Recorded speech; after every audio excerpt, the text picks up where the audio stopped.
So, Dawn, this is going to be our first podcast, Yeah.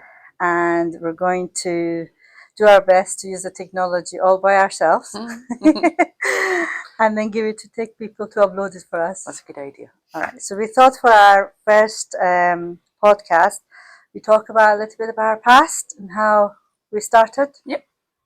So, Melody, how did you end up in the care sector? What made you go into care, and when did that start? What was it? What year did you come into care?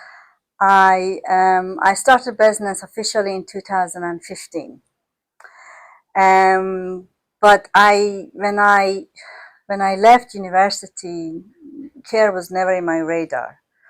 I did engineering in university, and by then I had met my husband to be, and I wanted to stay in Edinburgh.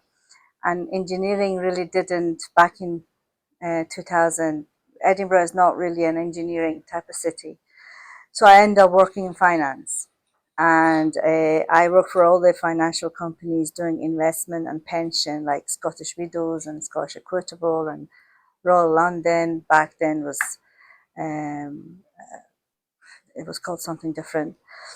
And once I became a mum, the type of work I was doing wasn't really suitable. I ended up working part-time. I wasn't really enjoying my work, and it just didn't agree with me, and I wasn't doing well at work either because I think I wasn't enjoying it.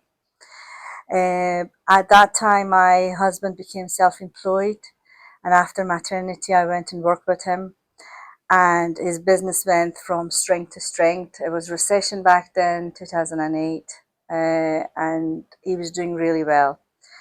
Because of his business, I went networking a lot, and I met a lot of interesting women. And that made me brave enough to become self-employed. But being naive and not experienced, I went into retail. And I opened a ladies wear boutique, high-end ladies wear boutique. What made you go into retail, Melody? I don't know. It looked posh. It looked fancy. I remember back then there was a lot of TV programs about retail and purchasing and fashion, and being a girl, I liked that type of things. So that's why. And I had a cousin who had her own little boutique in England. She still does actually, and I just thought it was a lovely job for a mum. But you soon learn when a job becomes a job, the luxury goes out the window.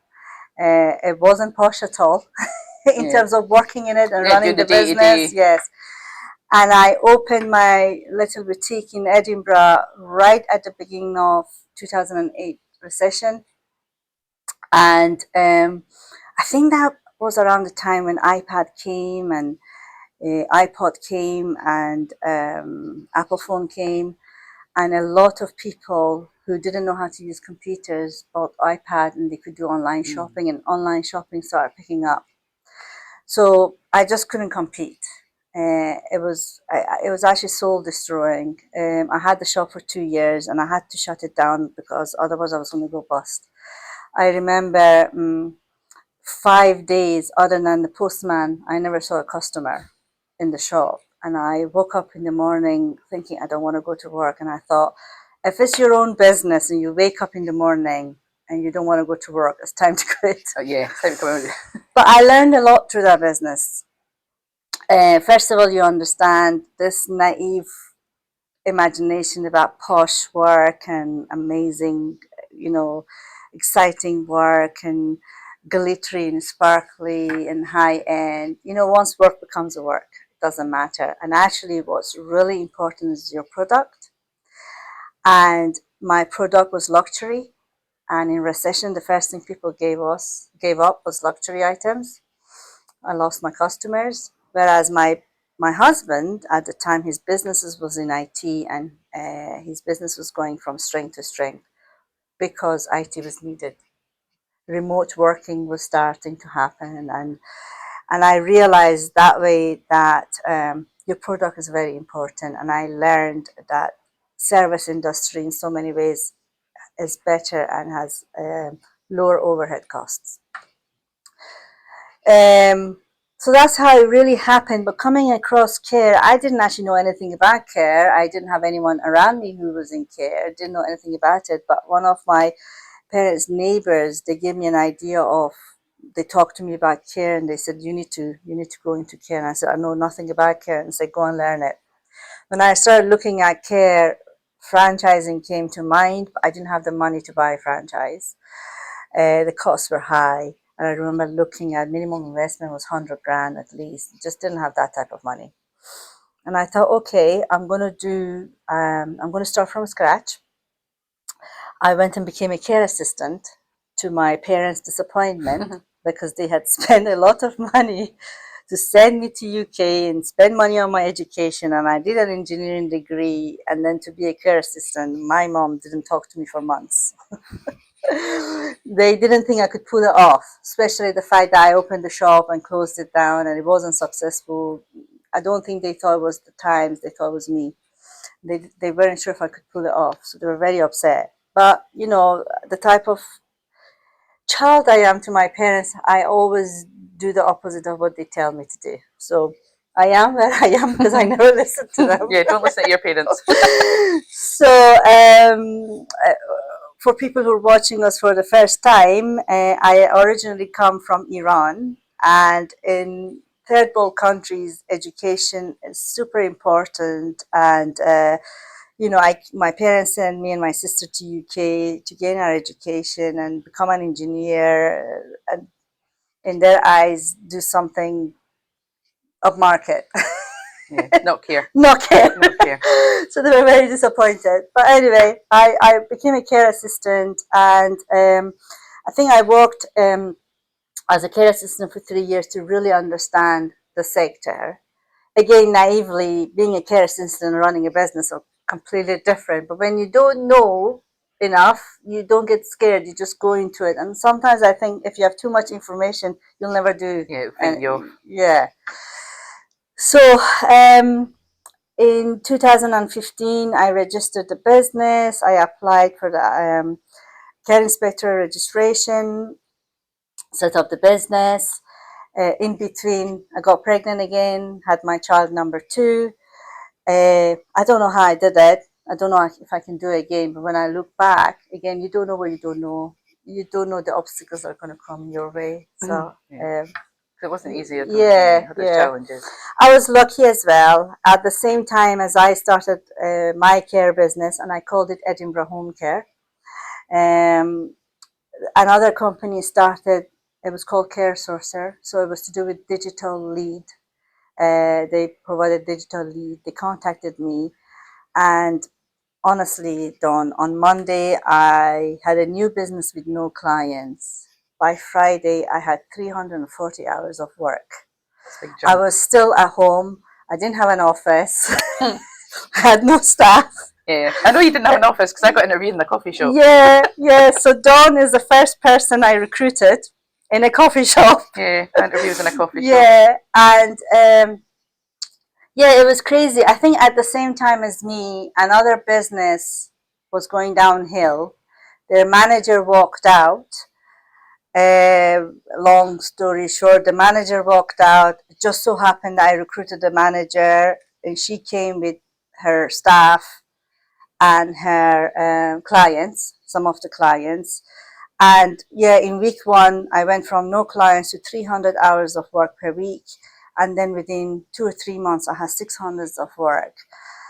To say it was shambolic, it was chaotic, it was a big mess. It's an understatement. You'll remember it.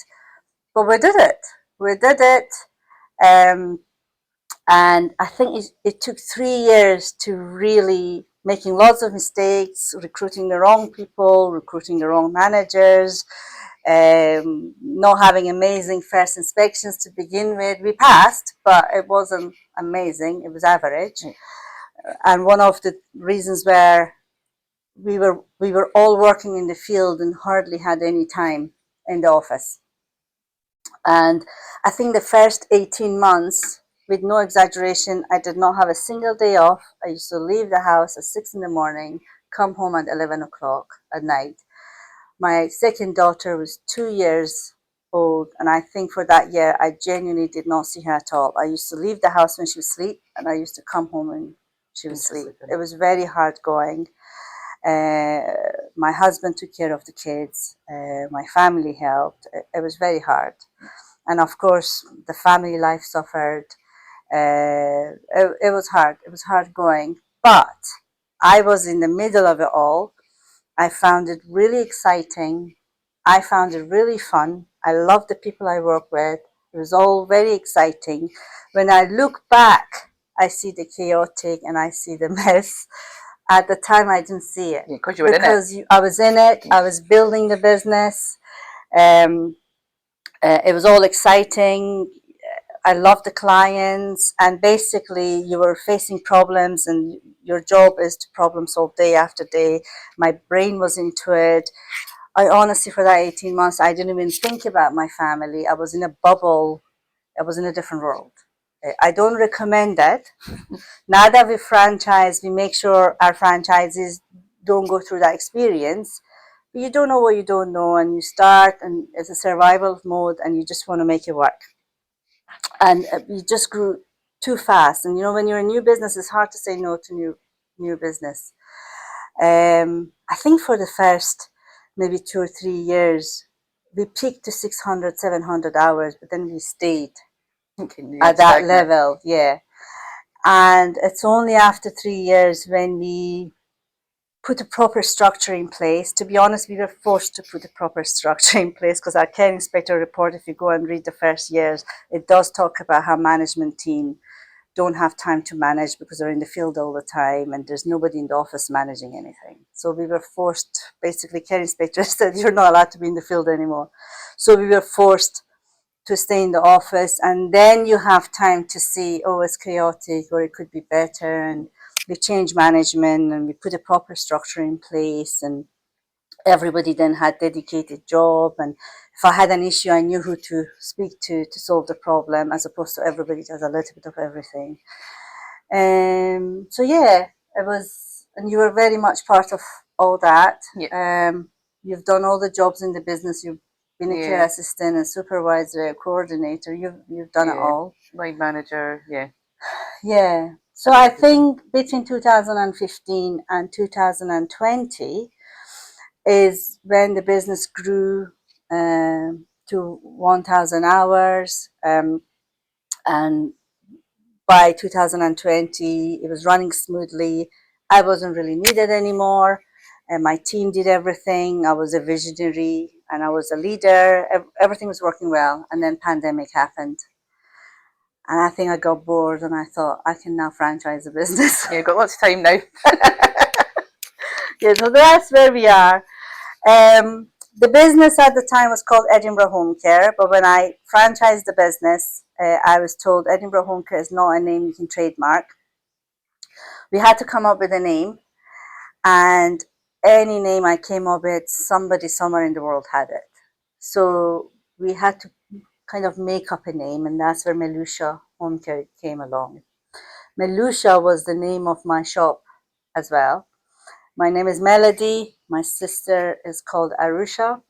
31 years ago, when we first came to UK, email wasn't a big thing. Social media wasn't big, maybe non-existent even. And my mom used to phone us, but my dad used to send us faxes. It was too expensive for him to phone us, so he would send us fax. So he bought us a fax machine, and he used to fax us almost every day or every second day. And as opposed to saying Dear Melody and Arusha, he used to say Dear Meloosha. So that's where the name came from. Yeah, my sister at this moment in time is not involved in the business at all. Maybe in the future, she's a lawyer. But I thought it's a nice name. Nobody had it. I could trademark it. The domain names were free and available, so it was safe. And also, I spoke to my first franchisee, and she really liked the name, and that's why we went with it. Yeah. And actually has a nice story about it. Has a family story about it. Clients ask quite a lot about the name. A and lot stuff. of people ask what Meloosha means, and when we tell them, they like the name. Actually, we need to make the point of putting on our new website. It's not on the website yet. The story. Yes, the story behind it. So that's how it all started. My care manager at the time wanted to be my first franchisee. The process of franchising took a few years because it is very expensive and I needed to put a lot of groundwork in. You and I went to a lot of business coaching courses Yep. so we could coach our franchisees. Obviously, I paid someone to write the manual and write the legal agreement and put proper structure in place. So we took our time. Yeah. I registered the business Meloosha Homecare a few years ago now, maybe 5 years ago. I can't remember, 4 or 5 years ago. But this was our first proper 12 months that we concentrated full time on it. Yeah. Yeah. I When I decided to franchise, I put Edinburgh Home Care for sale. I sold it as a franchisee, so I still have an income from it. But I couldn't do this job part time and that job part time. So I sold. It took 3 years to sell Edinburgh Home Care. Sold Edinburgh Home Care, and I think the last 18 months has been we worked on this business full time as franchisors. Yeah. Um, um, how do you feel about how is it going? What do you think? Yeah. So when it was first introduced to me, I was a wee bit dubious and I wasn't sure what it entailed. But I thought, you know what, let's give it a try. Mm-hmm. So the first year was really about putting things in place, making sure the trainings were there. There was a lot of behind the scenes stuff going on for about the first year, and then we got how many franchises did we get all at once?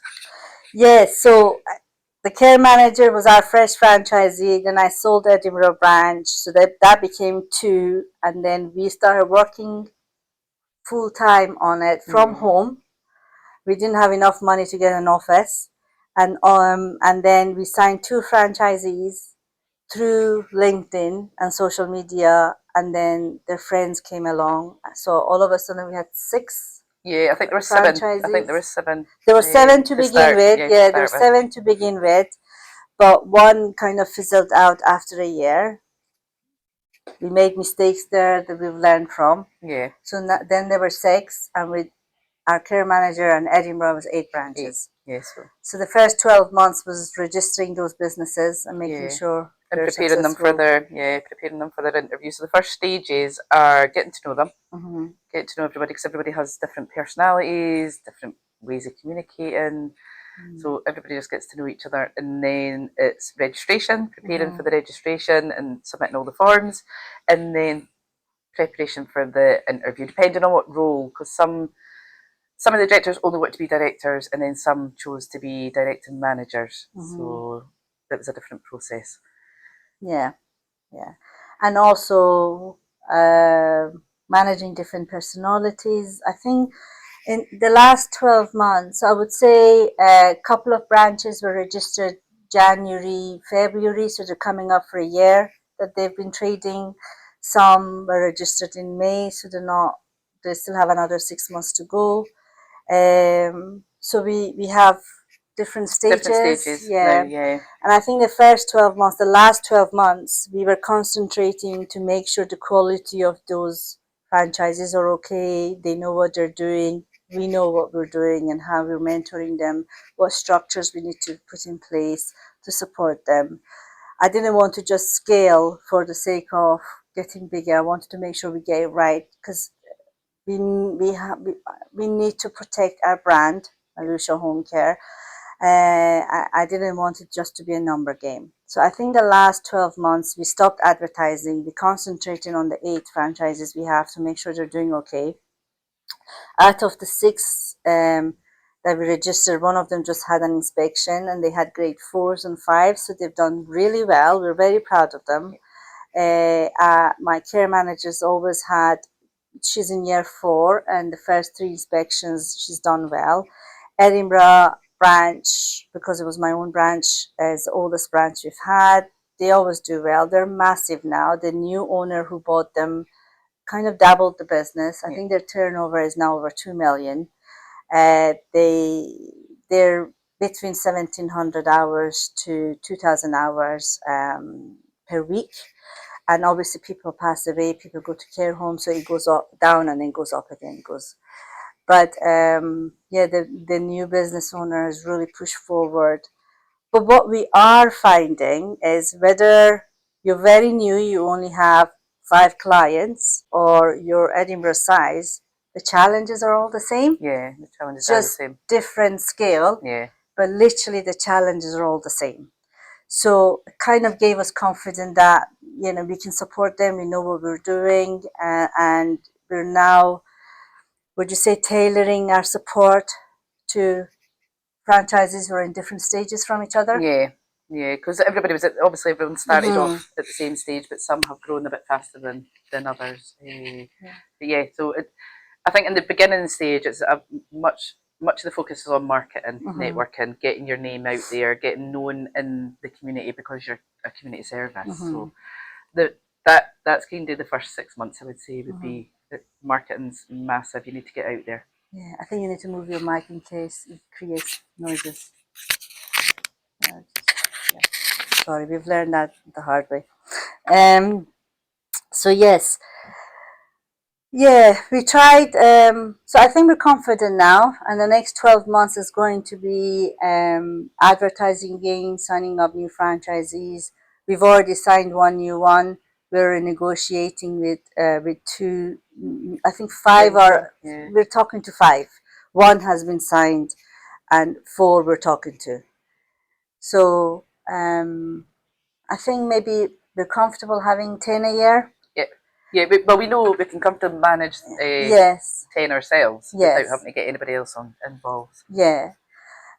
But you know, the next 12 months, opportunities come. I'm never saying no to new opportunities, but we're only going to sign up franchises to make sure we're comfortable managing them and we know what we're doing. Again, I don't want to just have hundreds of franchises. It would be nice, but I want to do it properly because I want to protect the brand.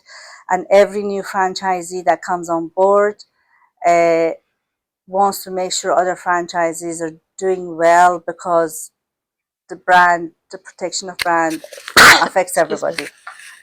So we need to make sure we're doing the right thing by everyone. Yeah, and the first year for the franchisees is all about learning. There's a lot to learn. There's a lot to learn. You've got to. You don't have to know everything because there's that many regulations and legislation and things, but you need to have a good understanding of what good looks like and how that shows up in your service. So they've got a lot. There's been a lot of learning about the service, learning about operations, encouragement to market and network, because it doesn't come naturally, especially if you're not used to the industry. What do you speak about? How do you network? Yeah. What would you say? Let's talk about some of the things we've learned. Yeah. Some of the processes. Listening to different podcasts about franchising and our own experience, it's very common that there's so much to learn that we overload our franchisees to begin with information and knowledge. And it's not till they start using it that they understand the learning. We have to remind them of their learnings. Remember, that's something we didn't talk about. Meloosha Homecare provides care to older people in the comfort of their own home. We deal with people with mental health challenges and learning disabilities. So our staff go to people's homes and provide support. So our sector is heavily regulated. So it's not just the fact that me and Dawn have certain standards in Meloosha Homecare. The care inspector and CQC has certain standards, and we need to make sure our franchises know what they're doing. So we regulate them to make sure they're up to standard. So the information overload is huge, and we understand that. We're trying to make it into different processes now, because I think the first lot of franchisees, we just told them everything there is to know, and then now we just have to remind them again and again and again. I think we have better processes going forward. Yeah, we've kind of separated into different stages and what everybody needs at a certain stage now. So yeah, like you say at the beginning, we overloaded everybody with trainings, and when it comes to actually putting it into practice, we had to redo it all and go over it again. Yeah. And oh, I think, how am I going to put this in? Um, because me and Dawn are generally good at dealing with people, and just going to someone talking about their care package comes natural to us. Yeah. And we never ever experience challenging or challenges in expanding the business. We thought that comes normal to everybody. So one of the things we didn't do with our first few franchises is we did not provide them with sales training, because I didn't think it was a thing, Yeah. to be honest, because I thought everybody can do this. Now we've realized how important it is, and that's one of the first things we train Yeah. and we concentrate on. I think with the sales, it's more important to sell yourself than it Mhm. is to sell your product, really, because people buy into you. Yeah. So it's really important to work on yourself for the Mhm. sales pitch rather than try to sell a product as Yeah. such. Because in care, it's very personal and it's all about Mhm. communication and listening to people. Yeah, and So we're finding with care, I never go or speak to anyone on the phone or see them face to face and try to sell them a service. When I go to them, I'm compassionate. I talk about their experiences. I talk about the type of services we provide, how we can benefit them, where we can help. Sometimes I might even say, what you need is not us. And I've always ended up uh, getting the business. So in the 8 years that I worked in the sector, if I spoke to someone, if I met someone face to face, I always had the business. I just assumed that that is normal. That's what happens. Now that we have our franchisees, I can see, oh no, it came natural to us. We were good at it, but selling is a thing, because I can see our franchisees struggle. They go and see the client, they come out without the business. So we're not concentrating on that. yeah, I think it's a lot to do with confidence as well. Yeah. Confidence about yeah, And in care, you need to look caring. You need to come across caring. If you just talk about selling, no one wants to work with you. yeah, So yeah, we're now embedding this, and that's one of the first things we provide training with. yeah. It's So very important. when you go to an initial assessment, it's more important to get to know the person than it is to get the sale. Mm-hmm. Because without listening and communicating properly, then you generally won't get that sale. Mm-hmm. You won't get the package you care.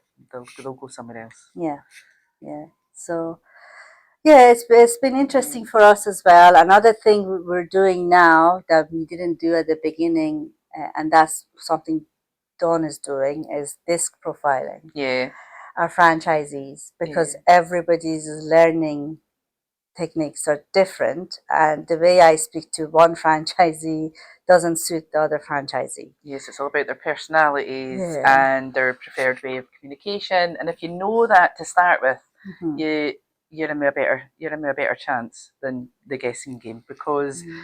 all our franchisees all have big personalities. They're all very different and they all have different ways of communicating. We have some that like to chat, we have some that are very direct, we have some that, Mm-hmm. yeah, that they're all very different. So knowing that in the beginning, Mm-hmm. you're off to a good start. Yeah, definitely. Yeah, Definitely helps, doesn't it it? definitely helps. Yeah, Yeah. And we now work with a lot of different nationalities in care. And the way you speak to a British person is very different from the way you speak to a Nigerian person or an Indian person. Uh, for example, Nigerian people like it really direct. And if you try to be soft, diplomatic, I remember one franchisee told me, Melody, I can tell you're trying to tell me something. Just say it as it is. Don't go around the subject. So I felt really uncomfortable because I yeah, thought I might come across rude, but that's what he wanted. That's what he appreciated. He could sense I'm trying to be politically correct and tell him something, but he wasn't getting the message and say, just say what you want to say. And I said it, was like, okay, I understand what you're saying. Okay, so what do I need to know to improve on that? It actually became a lot easier, yeah, didn't it? yeah, Yeah.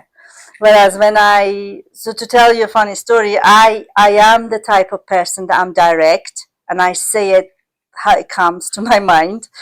And ever since I started this business, I had to learn on Sitting on it. Sitting on it. Sit on it for a bit, Melody. Yeah, I remember my care manager used to tell me, well, okay, mother, your idea is great. What you're going to do is great, but maybe sleep on it, think about it tomorrow. And often I would change my mind the next day. Yeah. And I had to learn to be diplomatic. I had to learn to chew my words. I had to learn not to just say things that come to my head. Not acting emotion. Not acting emotionally. I remember our first ever inspection. Actually, the inspector said, "Melody, you're too emotional. You bring a lot of feelings into your work." So I had to learn the hard way. Yeah. And then to now managing all these personalities and have someone to tell me, no, put the emotions aside, just tell me what you want and just be direct. It's like, whoa, okay. I think when you're looking after people, so Yeah. when you're a leader and you're looking after people, it's you that needs to learn to adapt. Mhm. So you've got to adapt your approach and how you are, and it's a big learning curve for everybody. Yeah. But I think it's really important that you understand that as a leader, you're responsible for everybody around you, everybody underneath, and it's up to you to find a way. Mhm. It's not up to them, it's up to you. Yeah. Another thing we had to change was we started having group meetings with all the franchisees. We soon realized it doesn't work because different franchises were in different stages. So, and also the funny thing is, our British franchisee is in the minority. So then we spent 12 months adapting to our foreign national and speaking a language that they were comfortable with.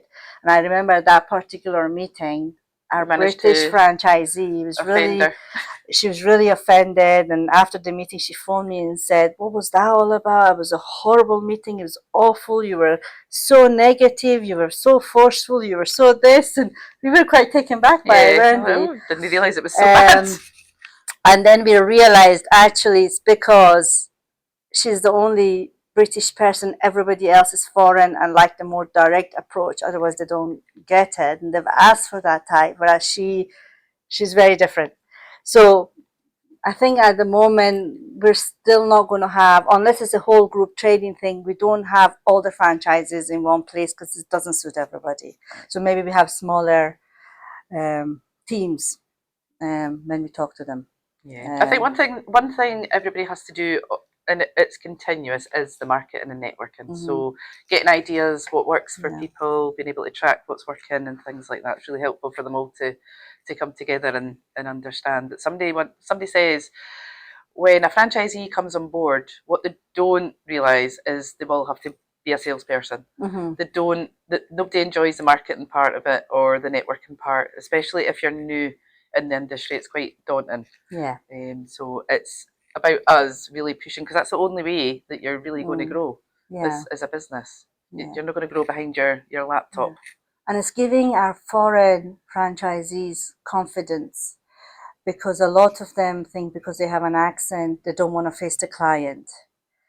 And I have an accent. I've lived in UK for 31 years. I suppose it helps that I have British husband, British children, British family. So I'm quite settled here and I'm very used to it. But when I went into care, it was my first time to go into people's homes, to a different culture. I remember the first time I had to make porridge. I didn't know what porridge was. I was married by then. I had children, but we didn't have porridge in our house. And I remember I had to go and make porridge for a client who had taken the porridge out of the original box and into a glass box. So I went to the kitchen and I couldn't find it. I had no instruction. I had no idea what to do. But you know, we've all had our first days. I remember Bovril. I had to make Bovril, and I was like, "What is that?" And the client had to teach me how to do it. Yeah. And then you've got clients that have really fancy ovens and microwaves, and you've got to figure everybody's appliances out. Yeah. I think the hardest thing when you first walk into a client's house is knowing where everything is. Because you don't want to ask every 5 seconds, where's this, where's that? So it's getting familiar with. But it's a confidence thing of not being afraid to ask questions. And I think some of our new franchisees get really nervous about going on the phone or going face to face. So I think to begin with, we were very soft with them and we were very understanding with them. But I think now we've learned, you know what? people buy from people, people buy from confidence people, compassion people in the care industry. Doesn't matter if you have an accent, as long as your English is good and they understand what you're saying. I understand their concerns, I also think, but you need to kind of push yourself. If you're not used to doing it, you're going to be outside your comfort zone anyway. Anything new, you're going to be outside your comfort zone. So you really do need to push yourself for it to start feeling a bit comfortable and relaxed. And but unless you push yourself, then it'll always feel uncomfortable. Yeah. So I think now we have better process of, even when I speak to potential franchisees, I kind of know what to highlight at the beginning for them to realize you do have to go on sales, you do have to find your own clients, you do have to do your own marketing. We'll teach you, we'll support you, but you have to do the work. Whereas at the beginning, I think they used to come and say, "Oh, I thought you said you're going to find a client, and I thought you said you're going to do the marketing thing, and I thought you said you're going to do all the assessments." Well, no, if I'm in Edinburgh and you're in England, I can't go and do your assessments. You have to do it yourself. Somebody said, what a franchisee hears is "we will" and not "this could" kind of thing. Yeah. So you will grow or you could grow. Yes. Yeah, so the could is the right word because it depends on how much effort you put into it, what you get back out. So nobody's going to do that for you. Yeah. You've got a good say when it comes to pushing them for their own business and working in the business. And that nobody's as passionate as you, and nobody's going to drive it as much. Nobody's going to care for your business as much as you. That's very true. If it was easy, everybody would be business owners. Yeah, it's not easy. It's very hard, and especially care to begin with. It doesn't matter how much money you have, how much a good structure you have. To begin with, care is very demanding. Yeah, and you have to get it right. It's not one of the industries you can learn from mistakes, but there's a general structure that has to be in place first. So also, Dawn, you would think they're paying us a franchise fee so they don't have to make those mistakes. So I'm still at the position where I find it difficult when people don't get advice, or they do get advice and they don't listen, because I'm like, well, you could have done this on your own. If you've come on franchising because you're trying to learn from our mistakes and our experiences.